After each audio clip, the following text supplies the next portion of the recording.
Mesh wifi. നമ്മളിന്നിവിടെ mesh wifi കോൺഫിഗറേഷനെ കുറിച്ചാണ് നോക്കുന്നത്. ഈ കാണുന്ന TP-Linkന്റെ AC1900S3 എന്ന് പറഞ്ഞ മോഡലാണ് നമ്മളിന്ന് കോൺഫിഗറേഷൻ ചെയ്യാൻ പോകുന്നത്. ഈ ഒരു 3 പാക്കാണ് നമ്മൾ കോൺഫിഗറേഷൻ ചെയ്യാൻ പോകുന്നത്. അപ്പോൾ മെഷ് ആദ്യം കോൺഫിഗറേഷൻ ചെയ്യുന്നതിന് മുമ്പ് ഒരു മെഷ് എടുത്തിട്ട് അത് അഡാപ്റ്ററിൽ കുത്തി ഓൺ ചെയ്യുക. ഓൺ ചെയ്തതുപോലെ ബ്ലൂ ലൈറ്റ് ബ്ലിങ്ക് ചെയ്യുന്നത് നിങ്ങൾക്ക് കാണാൻ പറ്റും. അതിനുശേഷം TP-Linkന്റെ ഡെക്കോ എന്ന് പറഞ്ഞ ഈ ആപ്പ് ഇൻസ്റ്റാൾ ചെയ്യുക. ഇതിലാണ് നമ്മൾ കോൺഫിഗറേഷൻ ചെയ്യുന്നത്. സോ ആപ്പ് ഇൻസ്റ്റാൾ ചെയ്തതിന് ശേഷം ലോഗിൻ യൂസർ നെയിം പാസ്വേഡ് കൊടുത്ത് നിങ്ങൾ ലോഗിൻ ചെയ്യുക നിങ്ങളുടെ മെയിൽ ഐഡി ഉപയോഗിച്ച്. അത് ഞാനിവിടെ കാണിക്കുന്നില്ല, നിങ്ങൾക്ക് തന്നെ ചെയ്യാനുള്ളൂ. അത് ലോഗിൻ ചെയ്യുക.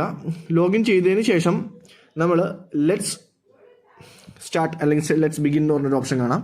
അപ്പോൾ അത് നമ്മൾ കൊടുക്കുമ്പോൾ ഒരുപാട് മോഡൽ, അതായത് TP-Linkന്റെ പലതരം മോഡലുകൾ അവൈലബിൾ ആണ്. അതിനകത്ത് നമ്മൾ S7 എന്ന് പറഞ്ഞ മോഡൽ കണ്ടുപിടിക്കുക, എന്നിട്ട് അത് സെലക്ട് ചെയ്യുക. ഈ കാണുന്നതാണ് S7 എന്ന് പറഞ്ഞ മോഡൽ. അപ്പോൾ സെലക്ട് ചെയ്യുക. സെലക്ട് ചെയ്ത് കഴിയുമ്പോൾ അത് നമ്മളോട് പ്ലഗ് ചെയ്യാൻ പറയും. അതായത് മോഡം ആദ്യം അവർ പറയുന്നതെന്ന് വെച്ചിട്ടുണ്ടെങ്കിൽ മോഡം ഒന്ന് ഓഫ് ചെയ്തിട്ട് ഇതൊന്ന് പ്ലഗ് ചെയ്യാനാണ് പറയുന്നത്. നമ്മുടെ റൗട്ടറായിട്ട്, അതായത് റൗട്ടറല്ല മെഷായിട്ട് പ്ലഗ് ചെയ്യുക. മെഷിൽ നിന്നൊരു കേബിൾ നമ്മുടെ മോഡത്തിലേക്ക് പ്ലഗ് ചെയ്യുക. എന്നിട്ട് മെഷ് അഡാപ്റ്റർ കുത്തി ഓൺ ചെയ്യുക. ഓൾറെഡി ഓൺ ചെയ്തിട്ടുണ്ട്, നമ്മൾ മെഷ് ഓൺ ചെയ്തിട്ടുണ്ട്. അപ്പോൾ ഒരു കേബിൾ ഇത് കാണുന്ന പോലെ അഡാപ്റ്റർ ഇപ്പോൾ പറയുന്നത് മോഡത്തിൻ്റെ പവർ ആദ്യം ഓഫ് ചെയ്തിടണം എന്നാണ് പറയുന്നത്. മോഡത്തിൻ്റെ പവർ ഓഫ് ചെയ്തിട്ടില്ലെങ്കിലും കുഴപ്പമൊന്നുമില്ല, നമുക്ക് അല്ലാണ്ട് തന്നെ ചെയ്യാൻ പറ്റും.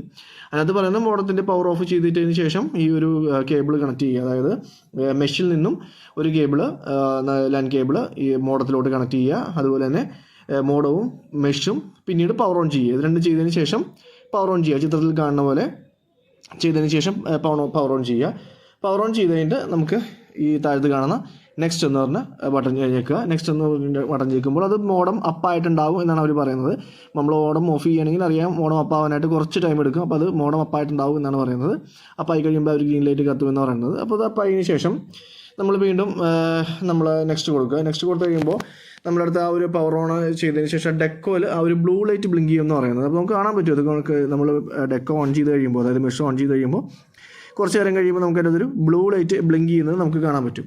ഈ കാണുന്ന പോലെ ബ്ലൂ ലൈറ്റ് ബ്ലിങ്ക് ചെയ്യും. ഇതിപ്പോൾ ഓൺ ചെയ്ത് വെച്ചൊരു മെഷാണ്. അപ്പോൾ നമുക്കിത് ഇവിടെ കാണാം, ബ്ലൂ ലൈറ്റ് ബ്ലിങ്ക് ചെയ്യുന്നതായിട്ട് കാണാം. അപ്പോൾ ബ്ലൂ ലൈറ്റ് നമ്മളിങ്ങനെ ബ്ലിങ്ക് ചെയ്തതിന് ശേഷം അതിനകത്ത് നമ്മൾ നെക്സ്റ്റ് കൊടുക്കുക. നെക്സ്റ്റ് കൊടുക്കുമ്പോൾ നമ്മുടെ ഈ ഒരു അലോ പെർമിഷൻസ് ചോദിക്കും, അത് നമുക്ക് അലോ കൊടുക്കുക. അപ്പോൾ ഇതിൻ്റെ വൈഫൈ ആയിട്ട് അത് ഓട്ടോമാറ്റിക്കലി കണക്റ്റ് ആകുന്നതാണ്. അത് മെഷ് ഓൺ ആകുമ്പോൾ അതിൻ്റെ വൈഫൈ ആയിട്ട് ഓട്ടോമാറ്റിക്കലി നമ്മുടെ മൊബൈൽ കണക്റ്റ് ആയിക്കോട്ടെ എന്നുള്ളൊരു ഓപ്ഷൻ ചോദിക്കും. അപ്പോൾ നമ്മൾ കണക്റ്റ് കൊടുക്കുക.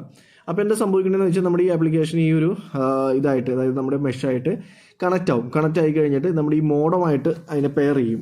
അതായത് നമ്മൾ ഈ ആപ്ലിക്കേഷൻ വഴി നമ്മൾ പെയർ ചെയ്യും. ഓൾറെഡി നമ്മൾ കേബിൾ കണക്ട് ചെയ്തിട്ടുണ്ട് മോഡമായിട്ട്. എന്നിട്ട് നമ്മൾ ഈ ഒരു ആപ്ലിക്കേഷൻ വഴി അതിനെ പെയർ ചെയ്ത് കൊടുക്കും. പെയർ ചെയ്ത് കൊടുത്തതിന് ശേഷം നമ്മളത് അതിൻ്റെ പേര് ചോദിക്കും. അപ്പോൾ ആ ഒരു 3 മെഷുള്ളതിൽ ഇപ്പോൾ നമ്മൾ കോൺഫിഗർ ചെയ്യുന്ന മെഷ് ഏത് പേരാണ് കൊടുക്കേണ്ടത്, ലിവിംഗ് റൂം എന്നാണോ, ഹോൾവേ എന്നാണോ, ബെഡ്റൂം എന്നാണോ, എന്താണ് കൊടുക്കേണ്ടതെന്ന് ചോദിക്കും. അപ്പോൾ നമ്മൾ അതിനകത്ത് നമുക്ക് ഇഷ്ടമുള്ളൊരു പേര് സെലക്ട് ചെയ്ത് കൊടുക്കുക. അപ്പോൾ ഇതിനകത്ത് ഞാൻ ലിവിംഗ് റൂം എന്ന് കൊടുക്കുന്നുണ്ട്. അപ്പോൾ ഒരു പേര് സെലക്ട് ചെയ്ത് കൊടുക്കുക. അപ്പോൾ ഈ ഒരു ഇൻ്റർനെറ്റുമായിട്ട് ഈ ഒരു മെഷ് കണക്റ്റഡ് ആവുകയാണ്, ഇൻ്റർനെറ്റ് കണക്ഷൻ. അപ്പോൾ കുറച്ച് ഓപ്ഷൻസ് ചോദിക്കും. ഇതിനകത്ത് വേറൊന്നുമില്ല, നമുക്കിത് ഓൾറെഡി കാണിക്കുന്ന അതേ ഓപ്ഷനിൽ തന്നെയാണ് അപ്പോൾ ഇൻ്റർനെറ്റ് കണക്ഷൻസ് വരുന്നത്. അപ്പോൾ അത് കുറച്ചുകൂടി ഒന്ന് വെയിറ്റ് ചെയ്ത് കഴിയുമ്പോൾ നമുക്ക് വീണ്ടും അത് പെയർ ചെയ്യുന്നതായിട്ട് കാണാൻ പറ്റും. അപ്പോൾ നമ്മുടെ യൂസർ നെയിം പാസ്വേഡ് ചോദിക്കും. യൂസർ നെയിം പാസ്വേഡ് അല്ല, വൈഫൈയുടെ പേരും പാസ്വേഡ് എന്ത് കൊടുക്കണമെന്ന് ചോദിക്കും. അപ്പോൾ നമുക്ക് ഇഷ്ടമുള്ള എന്തെങ്കിലും വൈഫൈയുടെ പേരും പാസ്വേഡും നമുക്ക് അടിച്ചു കൊടുക്കാം. നോർമലി ഞാനിപ്പോൾ ഇവിടെ കാണിക്കുന്നില്ല, നമുക്ക് അടിച്ചു കൊടുക്കാവുന്നതാണ്. അങ്ങനെ അടിച്ചു കൊടുത്തു കഴിഞ്ഞാൽ ആക്ടിവേറ്റ് ആയി. ഇതിപ്പോൾ ഒരു വെള്ള കളർ വരുന്നുണ്ടല്ലേ, അതായത് ആ ഒരു മെഷ് ഇപ്പോൾ ആക്ടിവേറ്റ് ആയി. ഇനി നമുക്ക് അടുത്ത മെഷാണ് ആക്ടിവേറ്റ് ചെയ്യുന്നത്. അപ്പോൾ അടുത്ത മെഷും നമ്മൾ അതിൻ്റെ അടുത്ത് തന്നെ കണക്ട് ചെയ്ത് വെക്കുക. ഇതിൻ്റെ അടുത്ത് തന്നെ വെക്കണമെന്നില്ല, നമുക്ക് ദൂരെ എവിടെയെങ്കിലും വെച്ചാലും മതി. എന്നാലും നമുക്ക് ആക്ടിവേഷൻ ചെയ്യാൻ നേരത്തെ തന്നെ അടുത്ത് വെച്ചിട്ടുണ്ടെങ്കിൽ അത്രയും നല്ലതാണ്. അപ്പോൾ വീണ്ടും നമ്മൾ ആ ഒരു ആപ്ലിക്കേഷൻ ഓൺ ചെയ്യുക. അപ്പോൾ ആപ്ലിക്കേഷൻ ഓൺ ചെയ്യുമ്പോൾ അതിനകത്ത് ലാസ്റ്റ് വന്ന് നിൽക്കുന്നത് ഇങ്ങനെയായിരിക്കും, ആഡ് അനദർ ഡെക്കോ. അതായത് ഇനിയും ആഡ് ചെയ്യണോ അല്ലെങ്കിൽ ഇവിടെ വെച്ച് അവസാനിപ്പിക്കണോ എന്നുള്ളതായിരിക്കും. I am done with now എന്നുള്ളത്. ഇല്ലെങ്കിൽ നമ്മൾ ആഡ് അനദർ ഡെക്കോ എന്നുള്ള ഓപ്ഷനായിരിക്കും നിൽക്കുന്നത്. അപ്പോൾ നമ്മൾ ആഡ് കൊടുക്കുക, കാരണം നമുക്ക് ഇനിയും ആഡ് ചെയ്യാനുണ്ട്. അപ്പോൾ നമ്മൾ അതിൻ്റെ ആഡ് എന്നുള്ള മുകളിൽ കാണുന്ന ആഡ് അനദർ ഡെക്കോ എന്നുള്ള ഓപ്ഷൻ ക്ലിക്ക് ചെയ്യുക. എന്നിട്ട് അടുത്തത് നമുക്ക് ഓൺ ചെയ്യുക. ഓൺ ചെയ്ത് കഴിയുമ്പോൾ നമുക്കറിയാം ഒരു ബ്ലൂ ലൈറ്റ് പോലെ കത്തും. ആദ്യം ഒരു യെല്ലോ ലൈറ്റ് കത്തും, പിന്നെ ബ്ലൂ ലൈറ്റായിട്ട് അത് കത്തും. അപ്പോൾ നമ്മൾ ആഡ് കൊടുക്കുക. അതിനകത്ത് കാണുന്ന ആഡ് അനദർ ഡെക്കോ എന്നുള്ള ഓപ്ഷനിലായിട്ട് ക്ലിക്ക് ചെയ്യുക. ക്ലിക്ക് ചെയ്തിട്ട് വീണ്ടും നമ്മൾ നേരത്തെ ചെയ്ത പോലെ തന്നെ ആ ഒരു S7 എന്നുള്ള നമ്മുടെ ഈ ഒരു മെഷീൻ്റെ ഈ മോഡൽ സെലക്ട് ചെയ്ത് കൊടുക്കുമ്പോൾ അതിനകത്ത് പറയും ഓൾറെഡി ആ ഒരു സൂട്ടബിൾ പ്ലേസ് ഷൂട്ട് ചെയ്യാനായിട്ടാണ് അവർ പറയുന്നത്. അതായത് എത്ര ഡിസ്റ്റൻസിൽ വെക്കണം, എവിടേക്ക് വെക്കണം എന്നുള്ള ഷൂട്ട് ചെയ്തതിന് ശേഷം അവിടെ വെച്ച് ആക്ടിവേഷൻ ചെയ്യാനാണ് അതിനകത്ത് പറയുന്നത്. നോർമലി അങ്ങനെ ചെയ്തില്ലെങ്കിലും ആക്ടിവേറ്റ് ആവും. ഇങ്ങനെ ചെയ്യണമെങ്കിൽ നിങ്ങൾ ചെയ്യാം, എങ്ങനെ വേണമെങ്കിലും നമുക്ക് ചെയ്തെടുക്കാവുന്നതാണ്. അപ്പോൾ ഈ മെഷ് ടു മെഷ്, അതായത് ആദ്യം കൊടുത്ത മെഷിൽ നിന്ന് രണ്ടാമത്തെ മെഷിലോട്ട് കണക്റ്റ് ആവും. അപ്പോൾ അതിന് മുമ്പും നമ്മൾ ഈ പറഞ്ഞ പോലെ തന്നെ ആ ബ്ലൂ LED പ്രസ് ആവുന്ന സമയത്ത് നമ്മൾ ഇതുപോലെ നെക്സ്റ്റ് കൊടുത്തു കഴിയുമ്പോൾ ഈ മെഷ് ടു മെഷ്, അതായത് ആദ്യത്തെ മെഷിൽ നിന്ന് രണ്ടാമത്തെ മെഷിലേക്ക് അത് പെയർ ആവുന്നതാണ് ഇവിടെ കാണുന്നത്. അപ്പോൾ കുറച്ച് നേരം ഒന്ന് നമ്മൾ വെയിറ്റ് ചെയ്യുക. ഇതുപോലെ കാണിക്കും പെയർ ആവുന്നതായിട്ട് 1 by 1 ആയിട്ട് കാണിക്കും. അപ്പോൾ നമ്മൾ കുറച്ച് നേരം ഹോൾഡ് ചെയ്ത് കഴിയുമ്പോൾ നമ്മൾ ആദ്യം കോൺഫിഗറേഷൻ ചെയ്ത മെഷിൽ നിന്നും അടുത്ത മെഷിലേക്ക് ഈ ഒരു കണക്ടിവിറ്റി എസ്റ്റാബ്ലിഷ്ഡ് ചെയ്തുകൊണ്ടിരിക്കുകയാണ്. അപ്പോൾ അതിന് കുറച്ച് സമയം എടുക്കും. എസ്റ്റാബ്ലിഷ് ചെയ്ത് കഴിയുമ്പോൾ ഈ കാണുന്ന പോലത്തെ ഒരു മെസ്സേജ് വരും. അതായത് നേരത്തെ വന്ന പോലെ തന്നെ അതിനൊരു പേര് കൊടുക്കാൻ, അതായത് നമ്മൾ നേരത്തെ ലിവിങ് റൂം എന്നാണ് കൊടുത്തതെങ്കിൽ ഇതിന് ബെഡ്റൂം എന്നോ അല്ലെങ്കിൽ ഏതെങ്കിലും പേര് കൊടുക്കാം. അപ്പോൾ പേര് കൊടുത്തതിന് ശേഷം വീണ്ടും അതുപോലെ തന്നെ സെറ്റപ്പ് നേരത്തെ പോലെ തന്നെ കുറച്ച് നേരം ചോദിക്കും. എത്ര ഉള്ളൂ, ഫിനിഷ് ചെയ്യും. അതായത് ഇതും ഇപ്പോൾ നമുക്ക് ആ ഒരു ഡെക്കോ കൂടി ആഡ് ചെയ്തിരിക്കുകയാണ്. അപ്പോൾ അതാണ് ചോദിക്കുന്നത്, ഇപ്പോൾ കംപ്ലീറ്റഡ് ആയിട്ടുണ്ട്, ഇനിയും ആഡ് ചെയ്യണോ അതോ I am done for now, അതായത് ഇപ്പോഴത്തേക്ക് ഇത്രയും മതിയോ എന്നാണ് ചോദിക്കുന്നത്. അപ്പോൾ നമ്മൾ അടുത്തത് പിന്നെയും നമ്മൾ കുത്തി, അതായത് മൂന്നാമത്തെ നമുക്ക് ചെയ്യണം, മൂന്നാമത്തെ നമ്മൾ കുത്തും.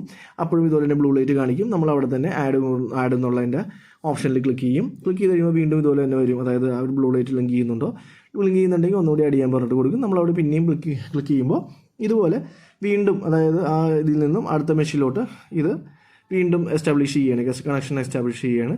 നമ്മൾ നേരത്തെ ചെയ്ത പോലെ തന്നെ കുറച്ച് ടൈം ഒന്ന് വെയിറ്റ് ചെയ്യുക. എന്തിനാണെന്ന് വെച്ചിട്ടുണ്ടെങ്കിൽ ആ ഒരു എസ്റ്റാബ്ലിഷ് ചെയ്യുന്ന ടൈമാണ്. എസ്റ്റാബ്ലിഷ് സിമ്പിളായിട്ട് തന്നെ അത് ചെയ്യും. അത് സിമ്പിളായിട്ട് തന്നെ ഇപ്പോൾ കഴിഞ്ഞ് വീണ്ടും നമ്മളോട് ചോദിക്കും ഏതാണ് വേണ്ടത്, പേര് വേണ്ടതെന്ന്. നമുക്ക് കസ്റ്റമായിട്ട് കൊടുക്കണമെങ്കിൽ കസ്റ്റമായിട്ട് എന്തെങ്കിലും പേരടിച്ച് കൊടുക്കണമെങ്കിൽ പേരടിച്ച് കൊടുത്തിട്ട് നമുക്കത് അതിൻ്റെ പേര്, അതായത് നമുക്ക് ഏതൊക്കെ മെഷ് എവിടെയൊക്കെയാണ് ഇരിക്കുന്നതെന്ന് അറിയാൻ വേണ്ടിയിട്ടാണ്.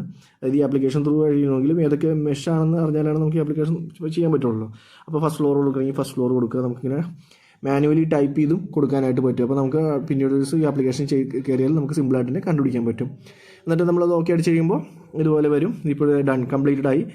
ഇനിയും ആഡ് ചെയ്യണമെന്നുള്ളത് ചോദിക്കും. കാരണം എത്ര മെഷ് വേണമെങ്കിലും നമുക്ക് ആഡ് ചെയ്ത് കൊടുക്കാം. നമുക്ക് ഈ ഒരു നെറ്റ്വർക്കിലോട്ട്, മെഷീൻ നെറ്റ്വർക്കിലോട്ട് വീടിൻ്റെ വലിപ്പം അനുസരിച്ച് അല്ലെങ്കിൽ ആവശ്യമനുസരിച്ച്. തൽക്കാലം നമ്മൾ ഇത്രയും ആഡ് ചെയ്യുന്നുള്ളൂ. ഈ 3 ബാക്കായിരുന്നു, 3 നമ്മളിവിടെ ആഡ് ചെയ്യുന്നുള്ളൂ. എന്നിട്ട് നമ്മൾ കംപ്ലീറ്റ് എന്നുള്ള ഓപ്ഷനിൽ, അതായത് ഡൺ ഫോർ നൗ എന്നുള്ള ഓപ്ഷനിൽ ക്ലിക്ക് ചെയ്യുമ്പോൾ ഈ പറഞ്ഞ പോലത്തെ അതിൻ്റെ മെയിൻ സെറ്റപ്പിലോട്ട് വരും. ഇതാണ് അതിൻ്റെ ഒരു ഇൻ്റർഫേസ് ആയിട്ട് വരുന്നത് ആപ്ലിക്കേഷൻ്റെ. ഇതിനകത്ത് നമുക്ക് ഇപ്പോൾ നമുക്ക് മനസ്സിലാവും കണക്റ്റഡ് ആയിട്ടുണ്ട്. നിങ്ങൾക്ക് ഓൾറെഡി കണക്റ്റഡ് ആയിരിക്കും നമ്മൾ ഈ വൈഫൈ കണക്ട് ചെയ്യുമ്പോൾ. അപ്പോൾ ഇതിനകത്ത് നമുക്ക് ഈ ഒരു ആപ്ലിക്കേഷൻ ഓപ്പൺ ചെയ്ത ഡെക്കോ എന്ന് പറഞ്ഞാൽ ഈ ആപ്ലിക്കേഷൻ ഓപ്പൺ ചെയ്താൽ ഇതിനകത്ത് ഏതൊക്കെ ഡിവൈസസ് ആണ് കണക്റ്റ് ആയി കിടക്കണമെന്നും അതിൻ്റെ ബാക്കിയുള്ള സെറ്റിങ്സും ഡിവൈസിൻ്റെ ഓപ്ഷൻസും കാര്യങ്ങളൊക്കെ നമുക്കിവിടെ വളരെ സിമ്പിളായിട്ട് തന്നെ കാണാൻ പറ്റും. ഇത് വളരെ നല്ലൊരു പവർഫുള്ളായിട്ടൊരു ഓപ്ഷനാണ്. ഈ പറഞ്ഞ പോലെ നമുക്ക് ആ ഒരു വലിയൊരു വീടുകളിലും അല്ലെങ്കിൽ ഒരുപാട് കഞ്ചഷനുള്ള വീടുകളിലൊക്കെ വയർലെസ്സിൽ കൂടുതലായിട്ട് സ്പീഡ് കിട്ടാനായിട്ടൊക്കെ നമുക്ക് ഈ ഒരു മെഷിൻ്റെ ഉപയോഗം വളരെ നന്നാണ്. ഈ ഒരു ഡെക്കോ എന്ന് പറഞ്ഞ ആപ്പാണ് ഇതിൽ നമുക്ക് ഇൻസ്റ്റാൾ ചെയ്യാൻ വരുന്നത്. ഇതിനകത്ത് ഒരുപാട് ഓപ്ഷൻസ് വരുന്നുണ്ട്. സെറ്റിംഗ്സിൽ പോയാൽ നമുക്ക് ഒരുപാട് ഓപ്ഷൻസും കാര്യങ്ങളൊക്കെ അറിയാം. പാരൻ്റൽ കൺട്രോൾ ഉൾപ്പെടെയുള്ള ഡിനൈ ആക്സസ് ഉൾപ്പെടെയുള്ള പല ഓപ്ഷൻസും കാര്യങ്ങളൊക്കെ ഈ ഒരു ആപ്ലിക്കേഷനിൽ വരുന്നുണ്ട്. ആപ്ലിക്കേഷൻ വച്ചും അല്ലെങ്കിൽ ആപ്ലിക്കേഷൻ ഇല്ലാണ്ടും ഉപയോഗിക്കാം, നമ്മുടെ ഇഷ്ടംപോലെ ഉപയോഗിക്കാം. ഈ ആപ്ലിക്കേഷൻ ഉപയോഗിച്ചാണ് ഇത് ഇൻസ്റ്റാൾ ചെയ്യേണ്ടത്. അതിനുശേഷം നമുക്ക് ഇഷ്ടമുള്ള പോലെ നമുക്കത് ആപ്ലിക്കേഷൻ ഉപയോഗിക്കാം. അപ്പോൾ ഇതാണ് ഈ ഒരു മെഷ് ഇൻസ്റ്റലേഷൻ്റെ ഒരു പ്രോസസ്സ്. നിങ്ങൾക്ക് എന്തെങ്കിലും ഡൗട്ടും കാര്യങ്ങളൊക്കെ ഉണ്ടെങ്കിൽ മെസ്സേജ് ആയിട്ടും അല്ലെങ്കിൽ കമൻ്റ് ആയിട്ടൊക്കെ ചോദിക്കുക. എനിക്കറിയാവുന്നതാണെങ്കിൽ ഞാൻ തീർച്ചയായിട്ടും പറഞ്ഞായിരിക്കും. അടുത്തൊരു വീഡിയോ ആയിട്ട് നമുക്ക് വീണ്ടും കാണാം. Thank you so much for the